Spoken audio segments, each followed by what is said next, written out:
એક વર્ષની થઈને દીકરીનું અવસાન થઈ ગયું.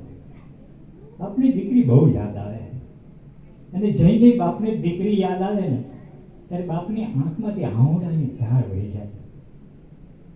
એક દિવસ બાપને દીકરી સપનામાં આવી, જેને આપણે રોજ રોજ યાદ કરીએ ને આખો દિવસ જરૂર સપનામાં આવે. બાપને દીકરી સપનામાં આવી.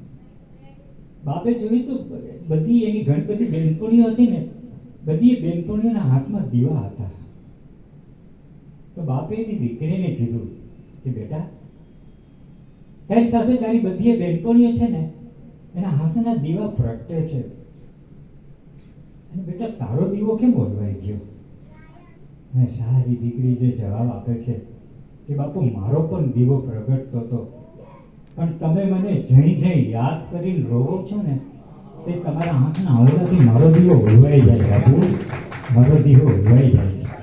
બાપ કે જો મારી આંખના આવડાથી દીવો ઓલવાઈ જતો હોય ને તો આજથી હું તારી માટે રડીશ નહીં બેટા, આજથી હું તારી માટે રડીશ નહીં. આ છે બાપ અને દીકરીનો પ્રેમ. અને એક નાનકડી એવી 10 વર્ષની છોકરી છે ને, શાકભાજી વેચતી હતી, બજારમાં શાક વેચતી હતી. તો એક માણસે આવીને પૂછ્યું કે बेटी पालक नहीं है? અને શાયદ દીકરીએ જે જવાબ આપ્યો, पालक होता तो मैं रोड पर बैठ के सब्जी क्यों बेचती? સાહેબ આ બી દીકરી છે. અને એમણે જે ચારણ કન્યાની વાત કરી ને, સાહેબ હાંજનું ટાણું હતું, વાળુનું ટાણું થઈ ગયું હતું, ખાટલા ને પાટલા ઢળાઈ ગયા હતા અને વાળું કરવાની તૈયારી થઈ રહી હતી.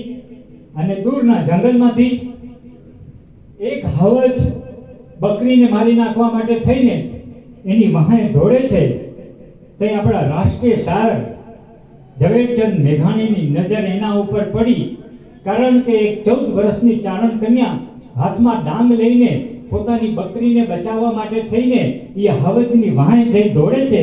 અને જઈ અને ડાંગ ઉપાડી, એક ડાંગ, બીજી ડાંગ ને ત્રીજી ડાંગ, અને જઈ એની વાહે દોડી અને રાષ્ટ્રીય શાયર ઝવેરચંદ મેઘાણીએ લખવાની શરૂઆત કરી કે હવજ ગરજે તો વડેરા વનનો રાજા ગરજે, ગીર કાંઠાનો કેસરી ગરજે, ઐરાવત કુલનો અરી ગરજે, કડીએ પાતળીઓ જોતો ગરજે, મોફાડી માતેલો ગરજે, જાણે કો જોગિંદર ગરજે, નાનો એવો સમંદર ગરજે. કે ક્યાં ક્યાં ગરજે? કે બવળના ઝાડામાં ગરજે, ડુંગરના ગાળામાં ગરજે, કણબિયાના ખેતરમાં ગરજે, ગામતાળા પાપરમાં ગરજે, નદીઓને ભીખરમાં ગરજે, ઓરોને આખેરો ગરજે.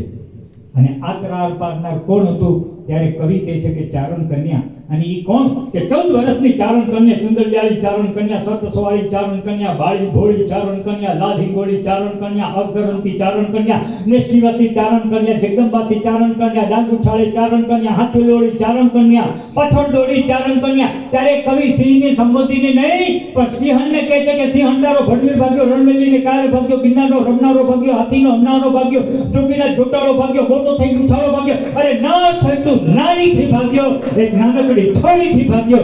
હવજ ગરજે, વનરા વનનો રાજા ગરજે, ગીર કાંઠાનો કેસરી ગરજે.